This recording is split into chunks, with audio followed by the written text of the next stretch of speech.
नमस्कार। आज हम पढ़ेंगे मेमोरी प्रोटेक्शन के बारे में। मेमोरी प्रोटेक्शन एक ऐसा तरीका है जिससे आप कंट्रोल कर सकते हो मेमोरी एक्सेस राइट्स अपने कंप्यूटर पर। जितने भी modern instruction set architectures and operating system हैं, सब में ये मेमोरी प्रोटेक्शन अवेलेबल होती है। जो मेमोरी प्रोटेक्शन होती है, इसका मेन पर्पस क्या होता है? इसका मेन पर्पस होता है जिस प्रोसेस को मेमोरी एलोकेट नहीं की गई, उस प्रोसेस को मेमोरी असेस करने से रोकना। Got it? यानी कि एक प्रोसेस सिर्फ उसी मेमोरी को असेस कर सकती है जो मेमोरी उस प्रोसेस को एलोकेट की गई है।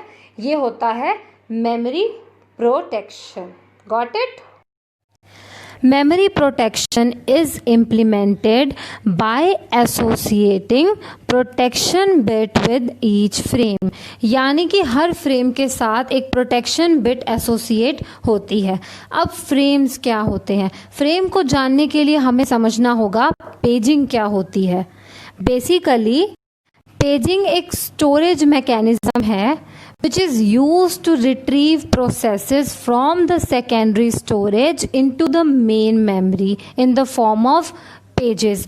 यानी कि सेकेंडरी स्टोरेज से प्रोसेसेस को रिट्रीव किया जाता है into the main memory in the form of pages. Now paging के बिहाइंड मेन आइडिया क्या है?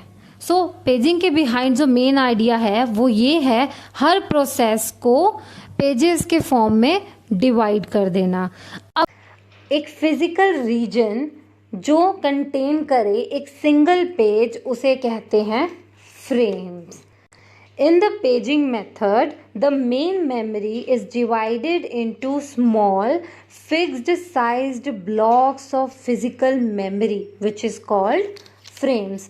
कंप्यूटर आर्किटेक्चर में हम फ्रेम्स को कहते हैं logical address space pages।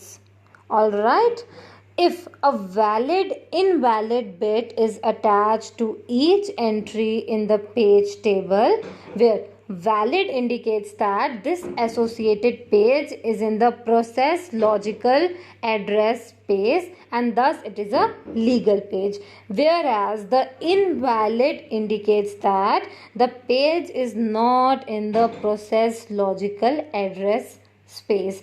That means if valid I, it means that associated page is in the process logical address space. If invalid I, that means the associated page is not in the process logical address space। Now what happens if an attempt is made to generate an address for pages having an invalid bit? Then a trap is sent to the OS।